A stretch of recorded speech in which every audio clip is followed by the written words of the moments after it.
No quadro Visão Global de hoje, compartilho a seguinte reflexão: o dia D. Assim também foi chamado o código usado pelos aliados durante a Segunda Guerra para se referir ao dia do desembarque na Normandia, na França, durante a Operação Overlord. O dia D ocorreu em 6 de junho de 1944. Esse dia marcou o início da invasão da Europa Ocidental pelos aliados, liderados pelos Estados Unidos, Reino Unido e Canadá. O dia D foi lançado contra o que foi chamado Paredão da Normandia e foi uma das maiores operações militares da história e um marco importante naquele que foi o maior conflito mundial da humanidade até aqui. A derrota do regime nazista naqueles dias serviu para fazer retroceder um pensamento racista, antissemita e autoritário. O dia D. Sem esse dia, talvez tivéssemos perdido a guerra e hoje fôssemos dominados por um regime opressor e completamente desumano.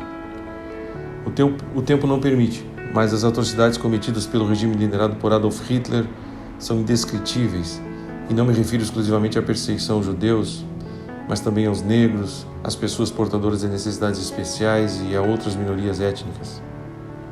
Para as pessoas com necessidades especiais, os nazistas criaram um programa que denominaram Action T4, no qual essas pessoas eram levadas para o que eles chamavam de centros especializados e que pareciam hospitais, e lá esses portadores de necessidades especiais eram assassinados. Mas o dia D foi uma das principais oportunidades para mudar o rumo desta história. Inicialmente planejado para começar no dia 5 de junho de 1944, precisou ser adiado em razão das condições climáticas.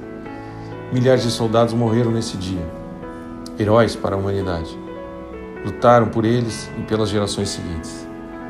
A reflexão de hoje tem o condão de nos fazer olhar, ainda que breve e de forma panorâmica, para a origem desta guerra, hoje tão distante de nós, mas talvez presente em seus princípios e em alguns conflitos que a humanidade segue enfrentando.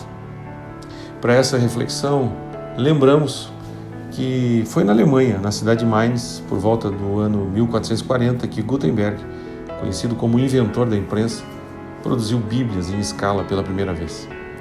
Foi, portanto, na Alemanha que a mensagem tão profunda e transformadora do amor de Deus através de Jesus Cristo tornou-se mais acessível.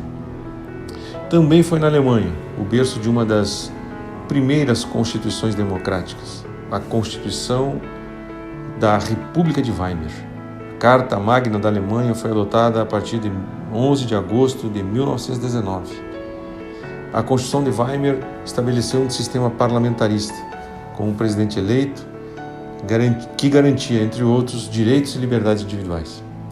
Portanto, foi na Alemanha também que surgiu a Constituição que influenciaria na criação de outras tantas normas legais pelo mundo, garantindo direitos individuais, sociais e a participação popular. Então, como pode ser possível que neste país tenha germinado uma semente tão destrutiva como o nazismo? Uma das explicações que encontramos é o fato da sociedade alemã ter se afastado, principalmente por sucessivas crises econômicas, dos princípios constantes na Bíblia e na sua própria Constituição. Mas não somente isso. Além de não seguir valores morais e éticos, que tinham como base o amor e o respeito, eles decidiram na época olhar em outra direção. A história registra que naquele período, no período que o nazismo se propagou na Alemanha, 2 livros eram best-sellers. O primeiro era um livro de ficção científica lançado na Europa no século XIX com o título The Coming Race, A Raça Futura. Este livro retratava uma sociedade subterrânea chamada Vril-Ya, que era composta por seres superiores com habilidades psíquicas, enquanto que na superfície da Terra habitavam os seres humanos comuns. O segundo livro tinha o título de Mein Kampf, Minha Luta.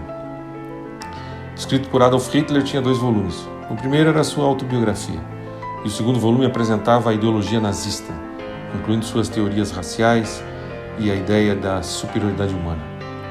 Pois no país, onde os princípios bíblicos e de uma Constituição democrática deveriam ser o farol, foi guiado por conceitos e pensamentos repulsivos e preconceituosos que tinham como base a superioridade e o bem-estar de uns sobre os outros. O povo alemão da época decidiu o que seguir e a quem seguir. Muitos pagaram um preço alto por isso, inclusive inocentes. Todos os dias, todos nós estamos diante da mesma escolha: o que e a quem seguir. Bem que o dia de hoje poderia ser o nosso dia D. O dia que não apenas resistiríamos, mas nos lançaríamos contra o paredão da insensatez e da falta de amor, da insensibilidade. Bem que hoje poderia ser o nosso dia D, o dia que desencadearíamos nossa operação Overlord. Overlord, apropriado, aliás, seriam os conselhos do nosso Senhor, porque Overlord significa Supremo ou Senhor Supremo.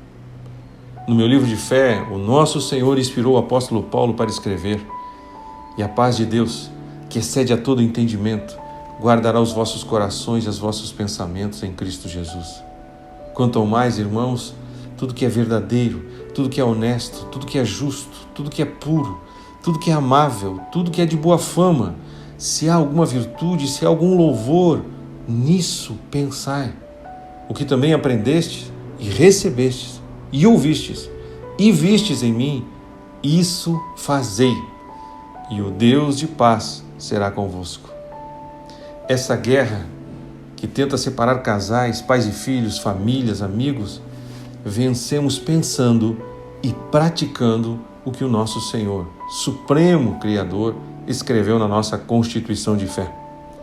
Esta luta exige de cada um de nós uma postura contrária aos princípios que tentam diariamente nos separar, como aqueles que alimentam a egolatria, ou seja, a idolatria do ego, ou aqueles que sustentam o hedonismo, que coloca o prazer individual acima de tudo e de todos. Queridos ouvintes, que o casamento e todos os nossos relacionamentos tenham o seu dia D, que seja hoje, mesmo que as condições climáticas não estejam boas e tenhamos adiado. Chegou, é hoje. Vamos desembarcar para vencer. Vença a ingratidão, com gratidão a Deus. Vença o rancor, com o perdão de Deus. Vença o ódio, com o amor de Deus. O profeta Isaías, 700 anos antes do nascimento de Jesus, já tornava acessível o conhecimento daquilo que se manifestaria através do Cristo e seria nosso socorro para o dia D da nossa vida. Escreveu Isaías: inclinai os vossos ouvidos e vinde a mim. Ouvi e a vossa alma viverá. Buscai o Senhor enquanto se pode achar. Invocai-o enquanto está perto. Crendo nisto, conhecendo e praticando o que Jesus ensinou, o apóstolo Paulo também escreveu: somos mais que vencedores em Cristo Jesus.